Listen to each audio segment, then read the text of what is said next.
Estamos casi por iniciar, Rafael. Esperemos tantito a que nos dé la señal el canal. Muy bien.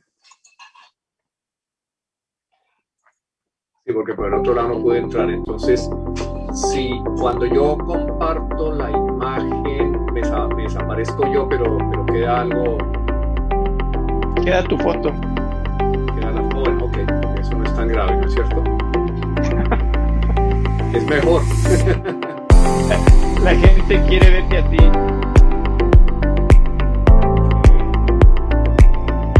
¿Qué más podemos hacer? Porque estoy tratando de entrar por el otro lado, pero no me dio entrada. Si se la mandas a Gaby, a lo mejor ella la puede bajar. Ok, Gaby, te mando la presentación ya mismo. Te mando el link porque como es tan pesada. De acuerdo. Y entonces en ese caso tú la puedes ir presentando. A ver. Hola, ¿qué tal? Muy buenas tardes. Gusto en saludarles nuevamente en una emisión más de este programa, su programa Análisis Jurídico, ahora con el tema firma electrónica y smart contracts. Nos acompaña, conduce también la maestra Gabriela Valencia. Hola, Gaby, buenas tardes. Hola, Raúl, buenas tardes a todo el auditorio. Bueno, pues en este programa que emite Valencia del Toro and Professionals, nuestra firma legal, primero agradecemos al Instituto Nacional de Ciencias Empresariales y Patrimoniales, INACIEP, y al Grupo de Investigación, Análisis y Opinión YAO por hacer posible este programa. Nos acompaña como un invitado muy, muy especial el doctor Rafael Castillo Triana, de quien sí puedo decir que es mundialmente conocido. Él es CEO de Latin America y Emerging Markets en The Alta Group, una firma de consultoría internacional. Rafael, muy bienvenido a tu programa. Muchas gracias, Raúl. Muchas gracias, Gaby. Es un placer acompañarlos hoy en un tema que realmente me apasiona. Estoy tratando de resolver un tema técnico, pero estoy en el dilema entre que me vean la fotografía y poder compartir unas pequeñas filminas que ilustran un poco el tema del cual vamos a platicar, o si hacemos una gimnasia que todavía no lo he podido hacer para compartir el archivo. Yo creo que les voy a pedir que me disculpen. Voy a estar entrando y saliendo en vivo. Pero creo que nos permite el compartir las filminas. Adelante, no te preocupes, Raúl. Rafael. De momento le pedimos a Gaby que nos lea, por favor, tu semblanza, que en este caso es breve porque sabemos que es muy amplia, pero por lo menos algunos detalles. Adelante, Gaby, por favor. Sí, gracias, Raúl. Bueno, les presento a nuestro invitado de hoy, el doctor Rafael Castillo Triana. Es doctor en Derecho con 43 años de práctica, 39 de los cuales han sido especializados en leasing, de los cuales 9 se combinaron con experiencia gerencial y 12 años más como director legal regional para América Latina, delegado del gobierno de Colombia en la Conferencia Diplomática de Ottawa, que en 1988 adoptó las convenciones de UNIDROIT sobre el leasing y factoring internacionales. Posteriormente, nombrado por UNIDROIT miembro de la Junta Asesora que redactó la Ley Modelo de Leasing, consultor del Banco Mundial y Corporación Financiera Internacional desde 2006. Redactó las leyes de leasing de El Salvador de 1999, Tanzania de 2007 y la reforma de Georgia de 2011. Como ya bien nos comentó Raúl, el doctor Rafael Castillo Triana, es director general de The Alta Group Latin American Region LLC, con sede en Fort Lauderdale. Bienvenido, Rafael, muchas gracias. Muchas gracias, Gaby. Eso iba a ser una breve semblanza y salió larguísima. Bueno, creo que si mi madre viviera estaría muy orgullosa. Muchas gracias. Gracias, Rafael, por acompañarnos el día de hoy. Ahorita que mientras tú vayas hablando, yo intento proyectar la presentación. Y bueno, pues ya sin más, pues yo creo que debemos ir entrando en el tema. Y como ustedes saben, nuestro tema de hoy se refiere a firma electrónica y smart contracts. Pero para poder entrar a este tema, Rafael, ¿nos podrías platicar cómo pasamos del mundo, creo que es importante entender esto, ¿no? ¿Cómo pasamos del mundo análogo al mundo digital? Gracias, Gaby, gracias, Raúl. Sí, precisamente esa ha sido una de mis principales preocupaciones. Últimamente hablamos de transformación digital, vivimos esclavos de lo digital, de hecho estamos metidos en un medio digital en este momento. Y yo les quiero hacer a ustedes una pregunta. Ustedes desde luego estudiaron en su historia quién era Hernán Cortés, ¿no es cierto? Estudiaron en su historia quién era Cristóbal Colón, ¿sí? Pero alguno de ustedes me puede decir quién es Tim Berners-Lee. No. Nadie sabe quién es Tim Berners-Lee. Y resulta que sin Tim Berners-Lee no estaríamos nosotros aquí. El señor Tim Berners-Lee fue el que instauró la World Wide Web, o sea, la red de Internet. Ustedes saben que la Internet fue una creación del ejército americano, un mecanismo de transmisión entre computadores, pero se volvió global cuando el señor Tim Berners-Lee, desde un laboratorio en Suiza, resolvió crear la World Wide Web. Entonces, en los libros de historia, sería bueno que la gente se acordara de quién es Tim Berners-Lee. Pero eso es solamente una parte del tema, ¿no? La otra parte del tema es cómo llegamos a lo digital. Y ahí precisamente, como puedes ver en eso, que si quieres lo puedes poner en modo de presentación, a Gutenberg le salió competencia, porque nosotros pasamos del papel impreso al digital. Y el tema para mí es especialmente importante, porque cuando yo empecé mi carrera profesional hace 43 años, como bien lo dijo Gaby, y gracias por insinuar mi edad, resulta que todo era papel.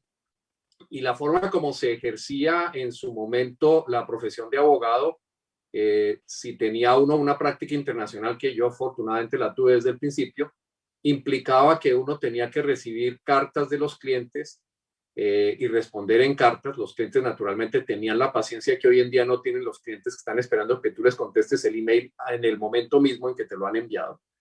Pero además yo tenía que irme hasta las relatorías de las Cortes Supremas y de los tribunales administrativos a buscar jurisprudencia.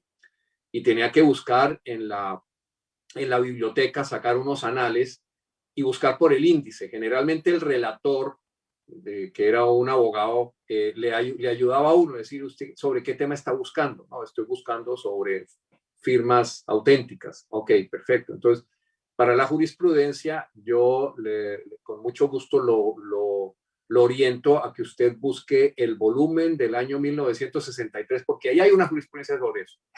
Bueno, hoy en día esto lo hacemos con Google, y lo hacemos gracias a la computación digital. Y entonces aquí viene la segunda pregunta. Ustedes sabían quién era Hernán Cortés, desde luego, y sabían que inmediatamente quién era Cristóbal Colón, ¿no? Bueno, ahora el papel de Cristóbal Colón lo ejercía Tim Berners-Lee al crear la World Wide Web. Pero ahora, si quieres pasar al siguiente. Ahora la siguiente pregunta es, ¿ustedes saben quién es Claude Shannon?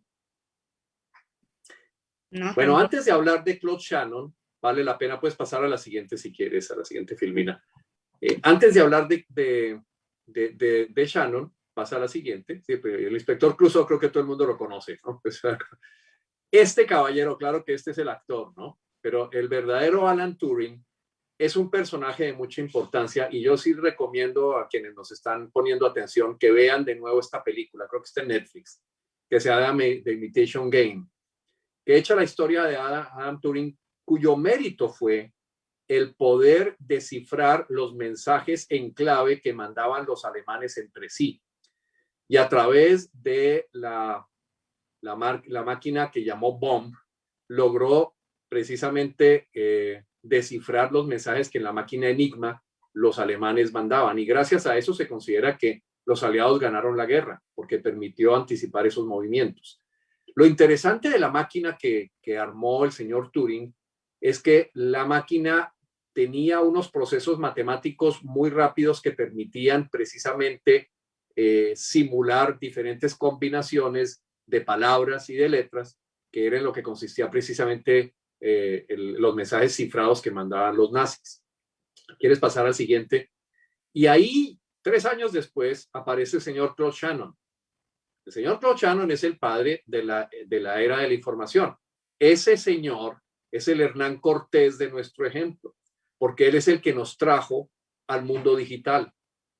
Resulta que el señor Shannon trabajaba en laboratorios Bell, era parte de lo que es AT&T, y el señor Shannon tenía un desafío muy grande y era tratar de reconstruir aquellas partes de la comunicación telefónica que se perdían. Vaya que eso nos sucede hoy en día que estamos en el mundo virtual y en el trabajo virtual, que vivimos conectados al Zoom, al Teams, que de pronto tú le dices a alguien, te estás cortando, y si la otra persona no te repite, tú no sabes qué fue lo que dijo. Bueno, el señor Shannon precisamente utilizó su conocimiento matemático para poder descifrar y completar cuáles eran las frases que no se captaban en la comunicación. Y lo hizo mediante una metodología que los abogados llamamos asertiva, que es contestar sí o no, que en términos matemáticos es utilizar una opción de 1 o una opción de 0. Eso es lo que se llaman dígitos binarios, el 1 y el 0. Y de ahí, del dígito binario o binary digit, viene el bit, que es la unidad de memoria que los computadores procesan.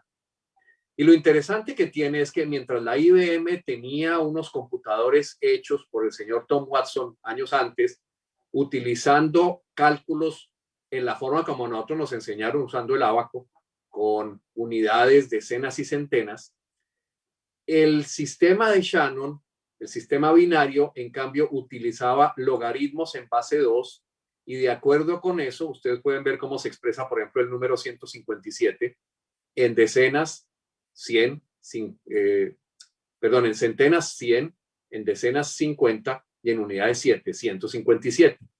El 157 en binario se representa en 101101 porque representa el 2 elevado a la 7 y después va bajando, elevado a la 6. Entonces tú multiplicas por 1 o por 0 para llegar al resultado final. ¿Por qué esto era importante? Porque los computadores funcionan con corriente eléctrica. Cuando la corriente, y esa corriente alterna, fue la que el señor Nikola Tesla nos dejó como legado, esa corriente implicaba que cuando la corriente está prendida, el 1 funciona. Cuando está apagada, lo que registra el computador es 0. Y esa combinación de 1 y 0 es lo que consiste básicamente el proceso físico y tecnológico de lo digital. En eso consiste la era digital. Puedes pasar a la siguiente si quieres. Entonces, bueno, aquí les cuento una cosa que para mí, que siempre soy curioso y me interesa aprender lo que no aprendí en la escuela, tengo una suscripción a un servicio que se llama Brilliant.com. Ustedes pueden inclusive tener acceso sin necesidad de pagar la suscripción. Y Brilliant.com le explica a uno este concepto de la computación digital utilizando un ejemplo, y es el robo de un diamante. En el robo de un diamante pueden ver a la derecha los sospechosos. Un sospechoso es un triángulo con gafas y es color rojo. Hay otro triángulo con gafas color azul, pero también hay rectángulos, hay unos que están sombreados, unos tienen sombreros, otros no tienen sombreros. Y el problema que le ponen a uno es, adivine quién se robó el diamante, haciendo preguntas de sí o no, o sea, utilizando el método digital. Y es interesante hacer ese ejercicio, se lo recomiendo cuando tengan tiempo de hacerlo. ¿Quieres pasar a la siguiente, Gaby? Bueno, entonces, esta computación digital, el uso de las máquinas digitales sirvió entonces para poder registrar bajo ese método magnitudes, o sea, cálculos matemáticos, letras. De ahí salieron los procesadores de palabra o símbolos. Y eso es lo que tenemos, pasando a lo siguiente, hoy en día, utilizando las máquinas. Y nuevamente, bueno, ¿qué máquinas son las que hemos venido utilizando? Pues empezamos con el motor analítico de Charlie Babbage en el siglo XIX. Después vino la combinación de George Boole haciendo la analogía entre los símbolos algebraicos y las formas lógicas y los silogismos. Ahí viene entonces la IBM construyendo sus computadores a base de tubo de vacío. Pasamos a los transistores. ¿Se acuerdan de los transistores? Cuando nosotros teníamos unos radios que se inventaban con transistores, y después vinieron los microchips, los semiconductores que ya procesan esa información digital. Y cuando el personal computer aparece, este par de muchachos que aparecen aquí en la parte de abajo, Paul Allen y Bill Gates, utilizando la técnica digital, lanzan Microsoft y alimentan los computadores de la IBM con este método digital. Viene entonces el surgimiento de la Internet y nuestro amigo Tim Berners-Lee, que espero que no se nos olvide, en 1994, solamente en 1994, inventa la World Wide Web. Entonces, lo interesante de esto, además, para que sigamos dentro de nuestra línea, los llamados hoy en día de la generación Z son aquellas personas que nacieron después de 1994, y claro, para ellos ya la World Wide Web era una cosa normal. Eso es bueno y eso es malo. El Big Bang de la digitalización empezó en ese momento. Puedes pasar a la siguiente si quieres. Entonces, ¿por qué es relevante esto? Y ahí viene la segunda pregunta que me hacías, y es la historia de las firmas. Bueno, yo creo que lo importante aquí es que nos centremos en una cosa que es básica en el mundo de la convivencia social, la confianza. De hecho, hace unos años, Francis Fukuyama, que es un conocido sociólogo y economista, hizo el recuento de una encuesta que se hizo en el mundo acerca del nivel de confianza que tienen las sociedades, y mostraba cómo los países latinoamericanos somos los que menos confianza tenemos en nuestros vecinos, mientras los países escandinavos son los que más confían en los demás.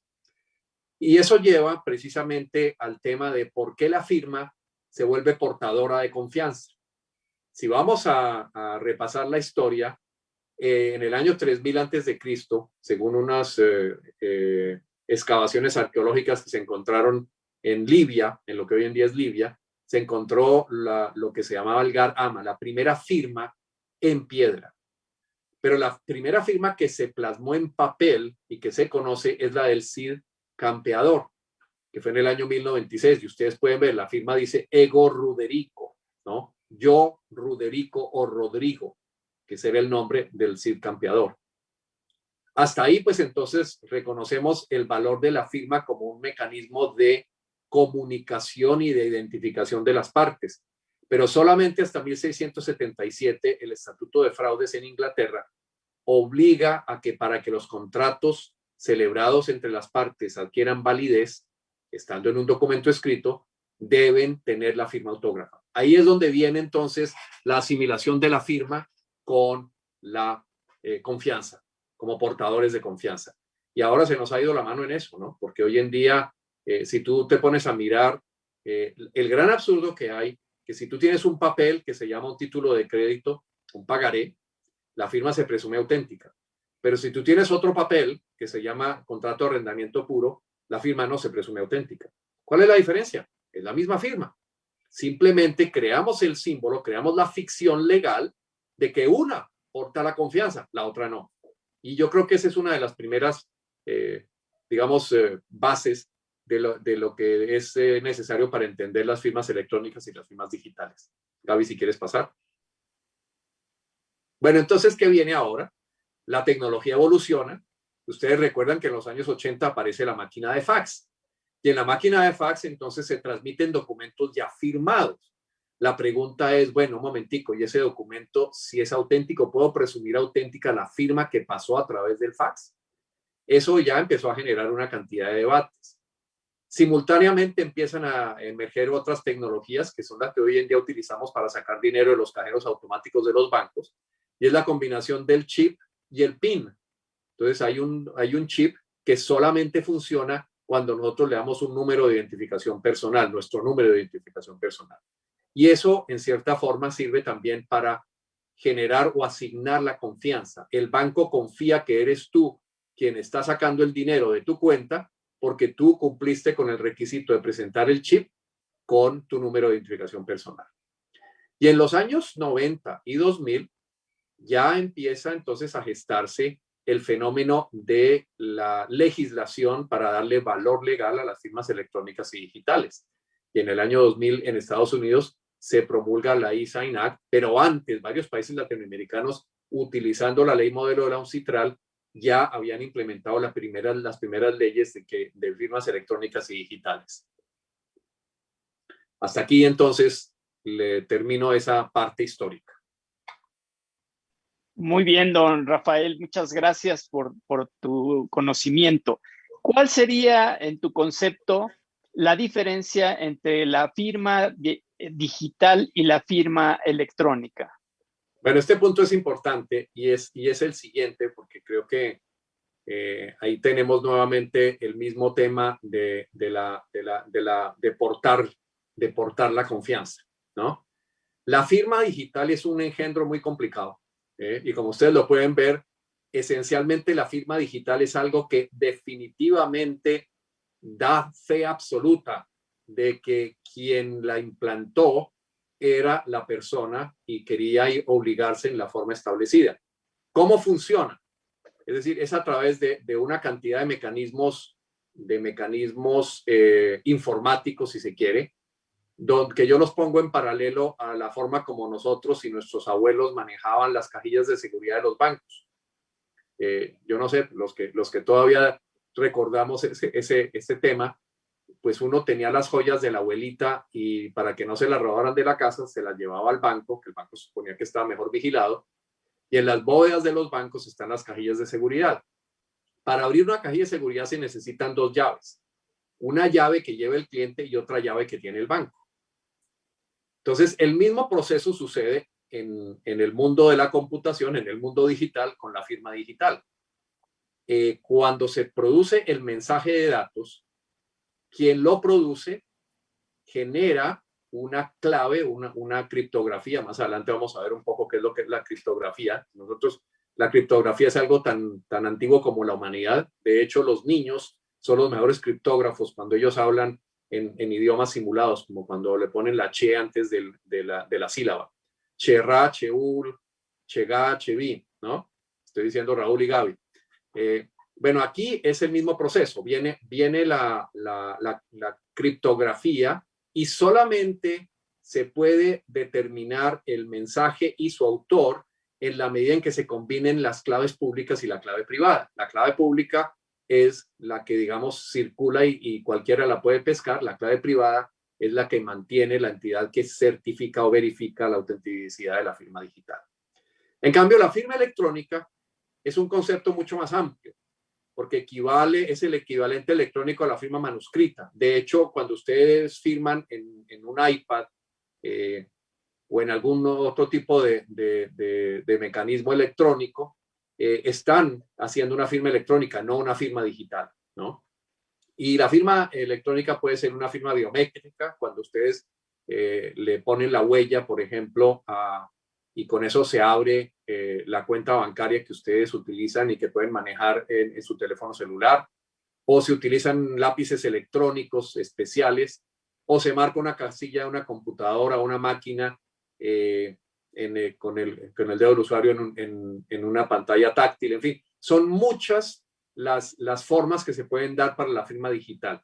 Lo interesante que hay es que, por ejemplo, en los Estados Unidos, las firmas electrónicas se reconocen con valor legal porque las entidades que procesan las firmas electrónicas se les ocurrió la brillante idea de conservar en la hora, en el momento en que se firmó el documento, en un servidor especial y en un lugar de ese servidor, ese documento que se firmó. Y gracias a eso pueden reconstruir el documento en el momento de que haya, por ejemplo, un conflicto. Esto, valor judicial, se remonta al año 1869, donde no estábamos todavía en el proceso digital, pero sí existían los telegramas de Marconi. Y fue el precedente de Hawley versus Whipple de 1869, fue precisamente el reconocimiento que le dio la Corte Suprema de los Estados Unidos a un contrato celebrado a través de telegramas. Entonces es algo interesante ver cómo el sistema le va dando confianza a los mensajes de datos. Si quieres pasar a la siguiente. Bueno, este es un tema que yo creo que es importante considerarlo. Es una lista grande, ¿no? Ustedes la pueden ver. En esa lista indica los países que han adoptado las leyes de firmas electrónicas y firmas digitales. México está incluido dentro de ellas. Y ven cómo, digamos, en realidad hay tres mecanismos o tres enfoques que han usado las leyes. El primer enfoque es el enfoque prescriptivo. ¿A qué se refiere prescriptivo? A que la tecnología que se aplique tiene que ser una tecnología que la ley haya prescrito. Esas son, digamos, las más rígidas de las leyes que hay en el mundo sobre firmas digitales. El segundo es el que se llama el two-tier, que quiere decir dos alternativas. Ese es, digamos, un poquito más intermedio. Y el tercero, que lo tienen Estados Unidos y Canadá, por ejemplo, es el de la libre adopción de tecnología. Cualquier tecnología que pueda ser fidedigna a juicio del juez es suficiente para darle valor legal a las firmas electrónicas. Pero lo importante es entender que en nuestros países las firmas electrónicas tienen valor y que como tales se pueden utilizar y se deben utilizar.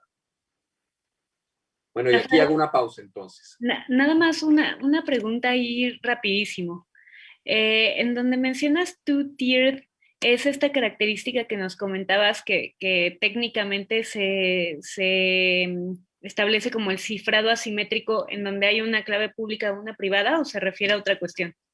No, se refiere, pero es interesante. Ese es uno de ellos, pero a lo que se refiere la metodología es que se da la posibilidad de que se utilicen dos tecnologías, una tecnología, digamos, que está prevista en la ley o que en cierta forma se acomoda a los parámetros generales de la ley, y otra tecnología que la entidad certificadora o la autoridad certificadora va validando. Entonces, por ejemplo, en México es la Secretaría de Economía, en Colombia es la Superintendencia de Industria y Comercio. Ahí puedes ver a la derecha las diferentes entidades, y ellos, a medida que va evolucionando la tecnología, definen cuáles tecnologías son idóneas para ser portadoras de firmas electrónicas y cuáles no. A eso se refiere el two-tier. Muchas gracias. Y hablando de precisamente la regulación, ¿nos podrías comentar sobre los antecedentes regulatorios internacionales de las firmas digitales o electrónicas? Bueno, ese está muy interesante.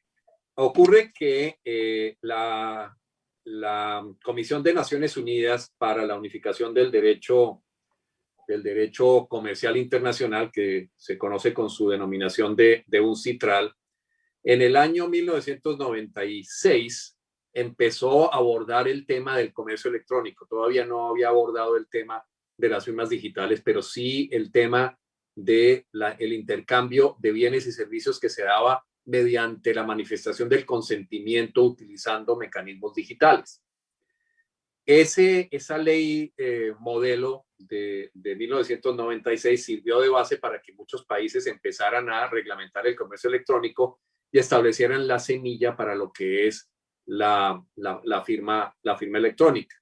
La ley modelo de firmas electrónicas de la UNCITRAL fue expedida en el año 2001 y hay muchos países que ya lo que hicieron fue copiar literalmente esa ley modelo para plantarle en su legislación. Creo que en ese aspecto mi doctor Raúl Valencia del Toro conoce bastante y me gustaría que nos compartieras tu conocimiento justamente a ese respecto. Claro, Rafael, con mucho gusto. Gaby, si quitas un poquito la presentación para que nos veamos más en la pantalla. Bueno, como bien lo dice Rafael, pues México adopta ambas leyes modelo.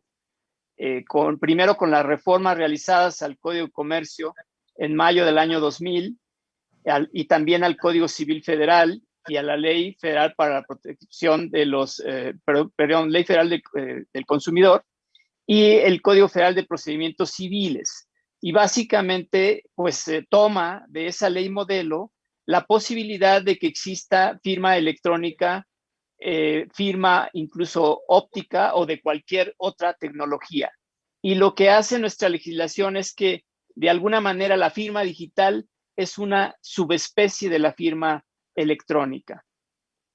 Después, en el año 2003, y tomando la ley modelo de firma electrónica, se reforma nuevamente nuestro Código de Comercio para establecer los lineamientos de las firmas electrónicas y de las firmas electrónicas avanzadas, estableciendo todo el escenario de prestadores de servicios de certificación para efectos comerciales autorizados por la Secretaría de Economía, pero también para otros efectos como los efectos fiscales, etcétera, autorizando a otro tipo de autoridades.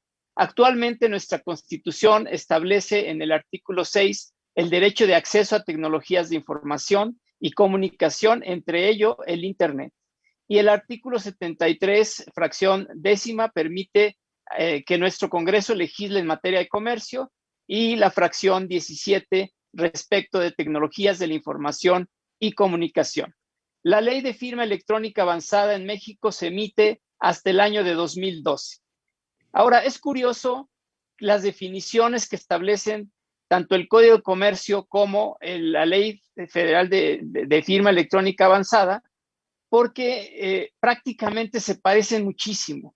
La definición de firma electrónica, digamos, simple, no avanzada, es los datos que en forma electrónica son consignados en un mensaje de datos adjuntados o lógicamente asociados por cualquier tecnología que sean utilizados para identificar al firmante en relación con el mensaje de datos e indicar que ese firmante aprobó la información contenida en ese mensaje de datos. Y la firma electrónica avanzada es prácticamente lo mismo.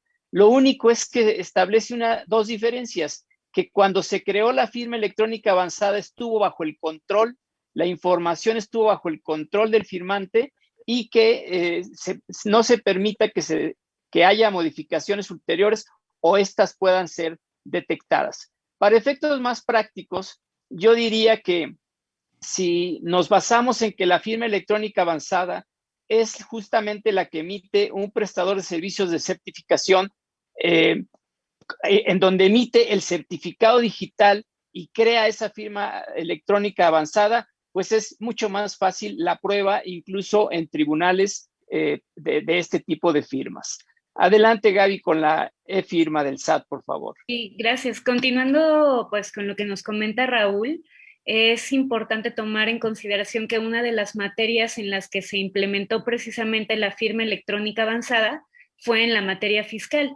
Y bueno, no, esto es derivado de que nosotros en el Código Fiscal de la Federación de México, en el artículo 17D, se establece que cuando las disposiciones fiscales nos obligan a nosotros, a los particulares, a presentar documentos, estos deben ser digitales y contener una firma electrónica avanzada del autor.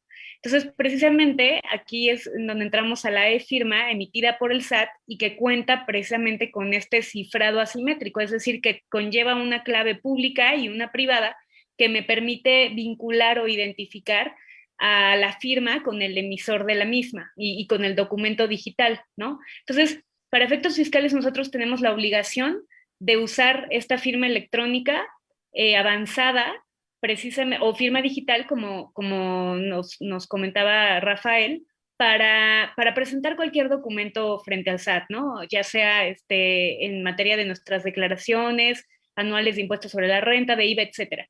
Pero es muy interesante que además tenemos otro artículo de nuestro Código Fiscal que nos permite a los particulares que determinemos el uso de la firma electrónica avanzada como medio de autenticación o firmado de documentos digitales, solicitar al SAT que preste el servicio de verificación o autenticación de los certificados de firmas electrónicas avanzadas. Es decir, aquí ya no estamos hablando del uso de la e-firma para fines fiscales, sino estamos hablando que entre particulares se pacta el uso de la firma del SAT para autenticación de documentos en operaciones entre privados. Entonces, es importante tomar en cuenta que se puede pedir este servicio ante el SAT y se llama precisamente el servicio de verificación autenticación, y que para solicitarlo, bueno, se requiere llevar a cabo un procedimiento que es, en primer lugar, presentar una ficha de trámite a través de buzón tributario, que es la 256 del Código Fiscal, y bueno, cumplir con una serie de requisitos que nos pide el SAT, entre los cuales menciono muy brevemente: contar con infraestructura de comunicación que permita precisamente consultar el estado que guardan los certificados de la e-firma, proporcionar al SAT dirección IP y URL desde la cual se realizarán las consultas para este sistema, tener obviamente la capacidad tecnológica y operativa para implementarlo, proporcionar los datos de contacto al SAT de la persona que estará en comunicación. Y bueno, esta autorización está sujeta a precisamente que el solicitante demuestre su buen uso, el buen uso del servicio, y por otro lado, el SAT se reserva la facultad de otorgar la autorización. Entonces, es importante que nos quedemos con esta idea. La e-firma sirve también para operaciones entre particulares. Gracias, Gaby. Rafael, pues tú que tienes una amplia práctica, ¿cómo funciona en otros países el uso de las firmas electrónicas o digitales? Bueno, Tal vez qué bueno requiera que lo que mencionas. Sí, perdón. Qué bueno que lo mencionas porque justamente México tiene mucho que enseñarle a los demás países de América Latina y yo diría que en buena parte algunos europeos también. Ahora, simpáticamente, los africanos en muchas cosas están más avanzados que nosotros en esas áreas. Pero lo que es interesante de todo esto, yo creo que son dos cosas. La primera es lo que Gaby acaba de anunciar, que me parece que es muy, muy positivo. Es el hecho de que usando, digamos, al Servicio de Administración Tributaria como apoyo, en la práctica hemos encontrado que muchas empresas están utilizando para sus operaciones comerciales ese mecanismo. Hemos visto recientemente que en el Perú se ha hecho mucha evolución en el sentido de la implementación de las firmas digitales. Muchos países tuvieron que adoptar como legislación de emergencia la validez de las firmas electrónicas y digitales durante la pandemia. Lo cual ha sido un paso importante, inclusive muchos ya están aceptándolo, es el caso de Chile, es el caso de Colombia, es el caso de Argentina, lo están aceptando como plena prueba judicial. Y es que esa es una de las barreras que hoy en día existen con muchos hombres de negocios, cuando les decimos, bueno, ¿por qué no digitalizas tus contratos y tus procesos? ¿Por qué no te encargas de que tus clientes te manden los contratos firmados digitalmente? Y la respuesta que le dan a uno, es porque los jueces no lo aceptan. Hombre, pero si la ley te está dando el apoyo. Sí, pero los jueces pueden no estar muy seguros. Entonces el raciocinio que le hemos dado a ellos es el siguiente, que es ese excesivo conservadurismo que mantienen ciertos empresarios. Pero mira, ¿cuántos de sus contratos se van a pleito? Haz una estadística, ¿sí? La verdad es que nosotros no hemos encontrado que de 100 contratos que se celebran, en el peor de los casos se va uno, ¿sí? Y cuando tú tienes uno de cada 100 contratos que se va a pleito, ahí tienes el 50% de probabilidades de que el juez aplique la ley y el 50% de que no la aplique. Y si del 50%, o sea, eso ya nos lleva a 0.5%, ¿no? Pero tienes además la ventaja de que si el juez lo ignora, en la segunda instancia sí lo sabe. Entonces, tu riesgo se reduce prácticamente a cero. Entonces, no te pares, no te paralices por cuenta de que tienes dudas. En realidad, la implementación de las firmas digitales y las firmas electrónicas es la práctica buena del futuro. Y realmente lo que estamos viendo aquí, como puedes ver en todos estos países, está legislado, se le está dando validez a las firmas electrónicas, se le está dando validez a las firmas digitales. Hay entidades de certificación que son más eficaces que otras, como es el caso del SAT. El hecho de que el SAT haya ofrecido ese servicio y lo estén utilizando los particulares es uno de los puntos que sitúa desde el punto de vista, digamos, de la práctica comercial a México a la vanguardia. Y en eso, enhorabuena. Rafael, y en Estados Unidos pensaría yo que es más aceptable este tipo de firmas, ¿no? Indudablemente, en Estados Unidos se le da valor legal. Si quieres, Gaby, pasar, creo que tengo aquí la cita del Código 1 más, tal vez. No, eso se nos fue. Bueno, hay un artículo del Código de Evidencia Judicial, el Código Probatorio, que le da validez a los mensajes de datos y en particular las firmas electrónicas. Como les decía, en Estados Unidos es libre la tecnología que se aplique para las firmas electrónicas. Y de hecho ustedes pueden ver que firmas como DocuSign, como Adobe, como SignEasy, ofrecen ese mecanismo de firmas digitales entregándole a uno un certificado de auditoría, ¿no? Audita la ruta que ha seguido la firma. Y ese certificado de auditoría sirve como base para que judicialmente se considere auténtica la firma de quien ha suscrito el documento utilizando el mecanismo de firma electrónica. De acuerdo. Pues mira, te comento, Rafael, en México hay varias tesis de jurisprudencia que de alguna manera ratifican lo que has dicho. Por ejemplo, hay una que dice, se presume que un mensaje de datos, correo electrónico, sirve para acreditar la relación comercial entre las partes. La firma electrónica resulta fiable y válida cuando satisface los requisitos para su creación. El banco debe probar la validez de los cargos, el cliente, en su caso, desvirtuar la fiabilidad de la firma. Se da plena validez a los cargos efectuados con firma electrónica, salvo prueba en contrario. Se da el mismo valor probatorio a la firma electrónica y a la autógrafa. La firma electrónica avanzada prevalece sobre la firma electrónica simple. Las normas sobre firmas electrónicas califican de válidos los actos jurídicos sin cuestionar la fiabilidad del método de uso, sino solo el de su creación.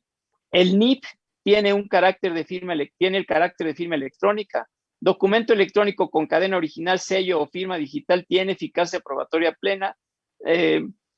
Desde luego, no encontramos todavía en México tesis sobre blockchain, del que vas a platicar ahorita, y las autoridades y los tribunales en general pues están aceptando procedimientos electrónicos con firmas electrónicas, lo cual nos da pues el tema de que la firma electrónica en México está siendo muy útil y cada vez más aceptada en tribunales.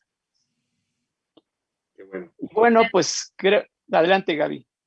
No, y pasando al segundo, o sea, cerrando este tema de la firma electrónica y conectando con el otro que está muy vinculado a lo que estamos platicando, pero bueno, que es otro tema. Rafael, ¿qué nos podrías platicar sobre los smart contracts? Bueno, si quieres pasar a la siguiente, exacto. Bueno, los smart contracts realmente son, como su nombre indica, contratos inteligentes, y eso es simpático porque lo que está insinuando es que los demás contratos son brutos, ¿no? Y en cierta forma lo son, porque cuando tú necesitas acudir a un juez para que el juez resuelva lo que quisiste decir en el contrato, realmente es porque cuando lo redactaste no fuiste inteligente. Entonces, el primer objetivo que tienen los contratos inteligentes es evitar que la solución de los conflictos quede en manos de un juez. Que quede más bien en manos de un mecanismo objetivo que resuelva el alcance de las obligaciones y si se cumplieron o no se cumplieron. Y entonces, la gran buena suerte es que los contratos inteligentes, los smart contracts, son como los trenes que circulan sobre unos rieles. Los rieles sobre los cuales circulan los smart contracts es el blockchain. Entonces, para entender los smart contracts es bueno entender el blockchain. Yo voy a tratar de explicar el blockchain de la manera más simple posible. Digamos que es en términos generales la versión digital de entrar a un club de Toby, donde todos los que están en el club de Toby son testigos de todo lo que tú haces. Y la gran diferencia es que los socios del club de Toby son otros computadores que están conectados en el club de Toby, no son necesariamente seres humanos. Y en realidad lo que ustedes pueden ver ya es todo el proceso técnico que se produce aquí, cuando se produce el bloque, cuando se produce el hashtag, cuando se produce la observación por parte de los testigos de lo que acaba de suceder, y que ellos le dan crédito, le dan veracidad a esa operación. Y entonces ahí es donde nace, digamos, el blockchain, y es lo que permite entonces considerar que las transacciones que se dan a través del blockchain son transacciones válidas. Si quieres pasar a la siguiente. Esto es muy importante porque entonces nos indica cuáles son las características del blockchain. La primera es que uno tiene que entrar a una red o una cadena, o sea, hay que entrar al club de Toby, como les decía, ¿no? Si no entras a la cadena, no estás. Entonces, si tú no compras Bitcoin, no estás en blockchain. O sea, no estás en el blockchain de Bitcoin. Puedes entrar a otro blockchain, pero no estás en el de Bitcoin. En segundo lugar, que es algo muy importante, es que ya cuando estás adentro, estás en una base de datos distribuida, ¿no? Y todos los que están en la red tienen acceso, pueden mirar lo que estás haciendo, ¿no? O sea, olvídate que ahí no hay ninguna privacidad. Lo tercero es que no hay ninguna autoridad. No ahí tenemos ni al Papa, ni tenemos al rey, ni tenemos al presidente. Todos somos iguales y todos somos testigos de lo que está sucediendo, ¿no? Entonces parecemos como una comuna hippie, pero digital. La otra parte que es importante es que hay transparencia, pero ojo, con pseudonimidad. Entonces, todas las operaciones son visibles, pero los sujetos que entraron al club de Toby pueden estar disfrazados. Y ojo, que ese es, por ejemplo, uno de los riesgos graves que tiene la reciente adopción por parte del gobierno de El Salvador del Bitcoin como moneda de poder liberatorio. Porque como el Bitcoin permite lo que llamaban el nom de plume, o sea, si tú ibas a poner preso al señor Mark Twain, nunca podías hacerlo porque el señor no se llamaba Mark Twain, él se llamaba Samuel Clemens. Cuando alguien entra al blockchain, entra con un seudónimo. Por eso están usando el blockchain para hacer cibercrímenes, ¿no? Págame en blockchain porque nadie sabe quién era el que realmente recibió ese dinero. Entonces, ahí tenemos ese pequeño gap, ese pequeño cabo suelto que hace que desde el punto de vista subjetivo, por decirlo así, de quiénes fueron los sujetos o los autores, no haya transparencia, pero sí hay transparencia con respecto a los actos o a los negocios. La siguiente consecuencia es que los registros son irreversibles. O sea, sucedió algo, lo vieron los testigos, ya no puedes borrar, no puedes borrar. Ya ahí quedó, la huella quedó. Y la lógica computacional permite entonces, digamos, recitar el silogismo jurídico, ¿no? Si es A, debe ser B. En este caso, lo que está poniendo el algoritmo es que si pasa A, si sucede A, debe ser B. Entonces, ¿eso a qué nos lleva? Si quieres pasar a la siguiente, nos lleva a que los abogados, bueno, ahora les cuento un poco, pero digamos para efectos de prácticos en el blockchain, los abogados tenemos que empezar a escribir claramente. En general, nosotros somos muy dados a redactar contratos con cláusulas ambiguas, ¿no? Nos gustan las cláusulas ambiguas porque, entre otras cosas, gracias a la ambigüedad, el cliente después viene a nosotros para pagarnos honorarios y que lo saquemos del lío que nosotros mismos le generamos al no ser claros en la redacción de los contratos. Pero aquí en los contratos inteligentes, nosotros tenemos que procurar ser claros y, digamos, estipular todas las obligaciones como obligaciones de resultados, no obligaciones de medio. Porque eso es lo que hace que el mecanismo, que la consecuencia opere automáticamente. Ahora bien, cuando hablamos del blockchain, y esa es la parte que está aquí en la pantalla, tenemos que saber diferenciar los mitos y las realidades del blockchain. Por ejemplo, el blockchain no es Bitcoin. Bitcoin utiliza el blockchain, pero no es lo único que maneja blockchain. En segundo lugar, blockchains a veces algunos los consideran mejores que las bases de datos tradicionales. No, no necesariamente. La ventaja que tiene el blockchain es que queda la huella de lo que sucedió, pero hay bases de datos mucho más ricas, ¿no? Lo tercero es que considera que el blockchain es inmutable. No, en realidad no es que sea inmutable, se pueden cambiar, pero siempre queda huella de lo que sucedió en el pasado. Igual que lo que sucede en la contabilidad. Tú puedes corregir los registros erróneos, errores y omisiones, los puedes corregir, pero no puedes borrar. Que el blockchain es 100% seguro, ya lo hablamos. Sí, es claro, es transparente, pero como existe el tema de la pseudonimidad, entonces no es totalmente seguro. Y que el blockchain es una máquina de verdad, no, es una portadora de hechos, ¿no? Y entonces, si en realidad el señor Trump utiliza el blockchain, pues la va a llenar de mentiras. Entonces, pero las operaciones fueron reales y lo que transmitió fue real. Bueno, si quieres puedes pasar a la siguiente, con eso ya.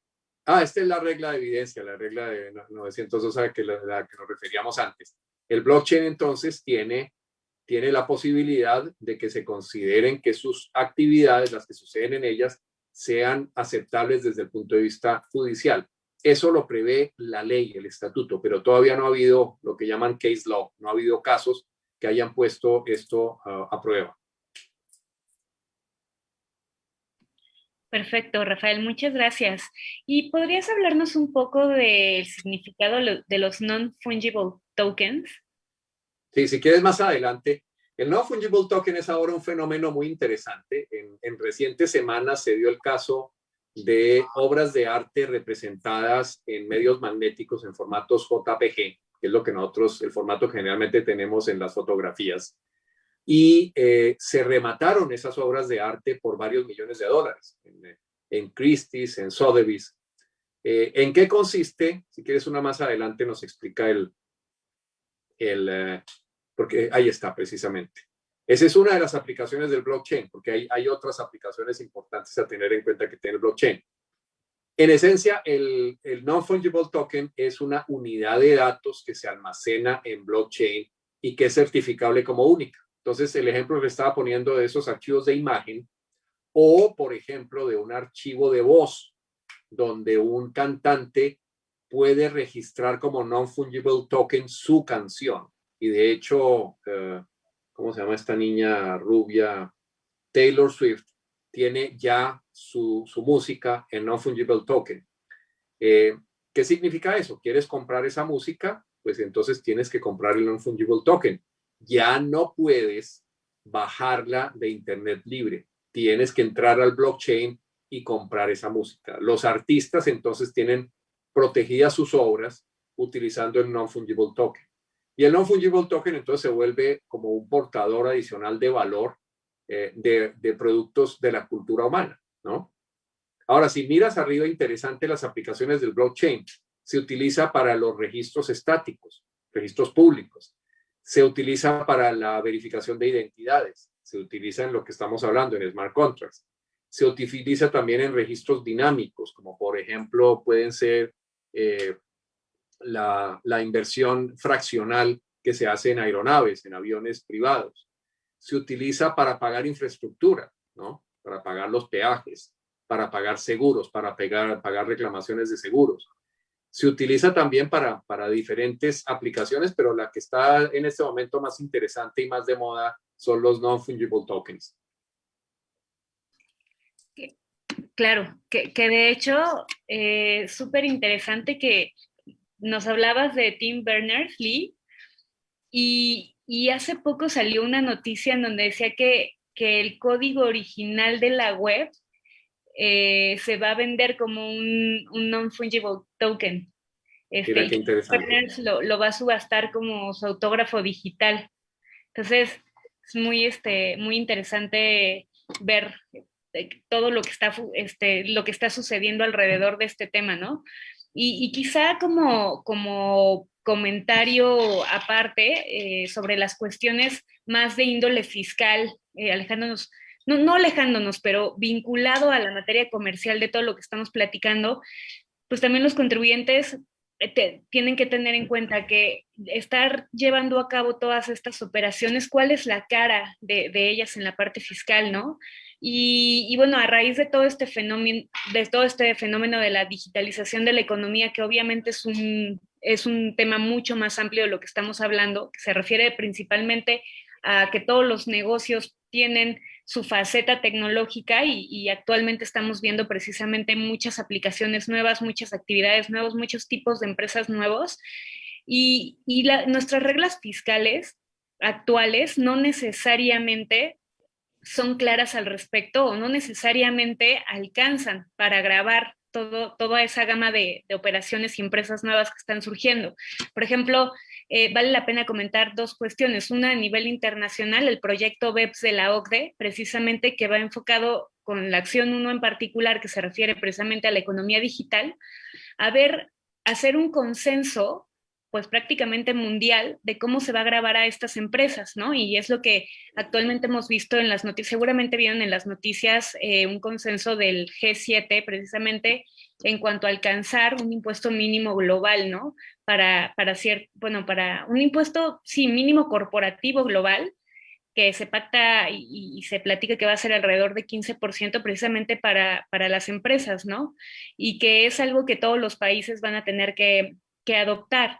Entonces, esto se refiere a este proyecto BEPS y al mundo poniéndose de acuerdo en nuevas reglas. Ese se refiere a un tema que se llama el Pilar 2 de lo que está proponiendo la OCDE y el Pilar 1 que precisamente se refiere a generar una nueva serie de reglas fiscales en donde yo pueda ahora sí grabar o alcanzar a este tipo de actividades, ¿no? Y eso a nivel global. Y luego, por ejemplo, a nivel de México, pues ver muy interesante que en este, pues, en este inter de que los países se ponen de acuerdo, se adoptaron legislaciones o medidas internas para grabar a los negocios tecnológicos o digitales. Por ejemplo, en México lo que se hizo fue incorporar reglas a la ley del impuesto al valor agregado para poder grabar a plataformas tecnológicas, porque los negocios que se hacían a través de ellas no necesariamente estaban dejando la tributación que tenían que dejar, quizá porque las reglas no eran claras, pero también porque no existían los mecanismos para que el fisco pudiera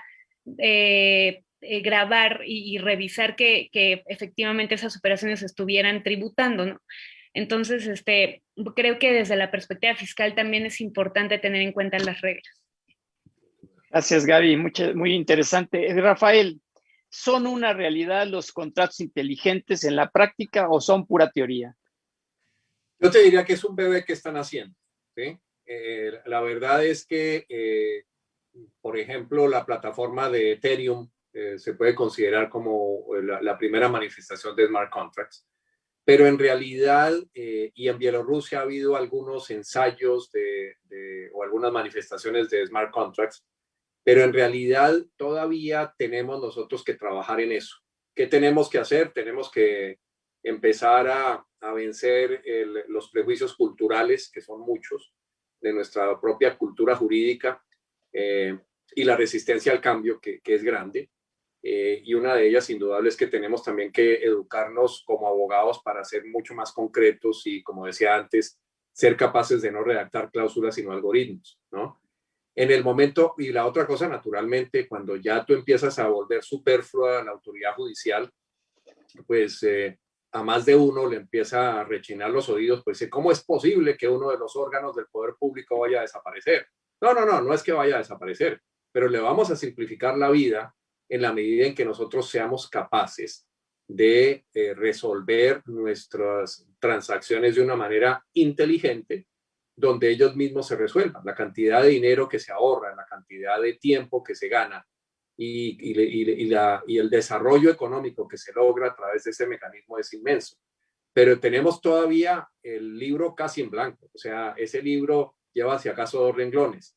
Creo, Raúl, que tú tienes algunos ejemplos ya de manifestaciones que se están desarrollando un poco más de contratos inteligentes, ¿verdad? Bueno, sí, mira, lo que hemos visto es que en realidad el contrato inteligente te está resolviendo, difícilmente te resuelve toda una transacción hoy en día. A lo mejor te resuelve partes de una transacción o transacciones sencillas, porque al ser órdenes autoejecutables, pues ¿qué realmente puedes ejecutar sin la intervención de intermediarios como tú lo mencionaste, ¿no? Entonces, por ejemplo, pensemos en el otorgamiento de un crédito en el que ya se tiene la cantidad suficiente para pagar todo el crédito en el plazo, y ya se tiene en una cuenta en criptomoneda, y entonces las partes pactan que cada mes, el día X de cada mes, se pueda ir cargando a la wallet de una de las partes y pagando a la otra. Como ya se tiene todo el saldo, pues entonces básicamente podría funcionar, porque simplemente lo único que sucede es que el sistema ejecuta en la fecha que le toca y carga y abona, y se acabó el problema. Pero el problema son las variables. Imaginemos que esa criptomoneda que se tenía desde un principio en resguardo bajó de valor y entonces ya no alcanza para pagar. Eso ya no lo cubre el contrato inteligente. O imaginemos que finalmente retiró de su cuenta, de su wallet, los recursos, pues ya no hay para pagar. Entonces eso ya no lo cubre el smart contract, ¿no? Por ejemplo, tenemos un ejemplo puesto por un distinguido abogado aquí en México, que dice que con las reformas que hubo a la ley de aviación civil hace tiempo, ahora se penaliza porque los vuelos no salgan a tiempo o se cancelen. Entonces, eso podría ser un caso típico de smart contract. ¿Por qué? Porque con esa información el sistema de si los vuelos salieron a tiempo o no salieron a tiempo, inmediatamente lo que sucede es, no salió a tiempo, se carga y se abona la penalidad en favor del usuario. Esos son los tipos de contratos que ahorita hemos estado viendo, pero insisto, resuelven parte de las transacciones. Es difícil que resuelvan todo. Creo que es donde justamente tenemos que trabajar. ¿Algún último comentario, Rafael, para cerrar el programa? Quería simplemente aclarar en lo que tú decías, que mientras tengamos la ventana abierta o la puerta abierta en el club de Toby, y eso se da precisamente por el tema de la utilización de las monedas de pago, obviamente el sistema deja de ser inteligente. Si el blockchain puede completar todo el ciclo, no tendríamos los problemas que estás mencionando. De hecho, es interesante ver cómo una de las criptomonedas, que es Coinbase, ya se conectó con Visa. Entonces, en cierta forma, ya se puede manejar, digamos, el enlace entre el mundo externo y el mundo de los contratos inteligentes. Hay mucho por hacer. Yo personalmente creo que es una práctica que tenemos que adoptar y que tenemos que perfeccionar. Vamos a tener que aprender mucho al respecto. Y bueno, yo creo que dichas estas palabras, pues quiero agradecerles la invitación y agradecerle a los asistentes, y te dejo en tus manos ya la despedida del evento. Al contrario, Rafael, muchísimas gracias por haber estado con nosotros, por ser tan generoso en compartir un pedacito de tu conocimiento que es muy amplio. Gaby, muchas gracias por conducir igual que siempre, y los esperamos en nuestro siguiente programa de análisis jurídico en 15 días. Muchas gracias, hasta luego. Muchas gracias. Gracias a los dos.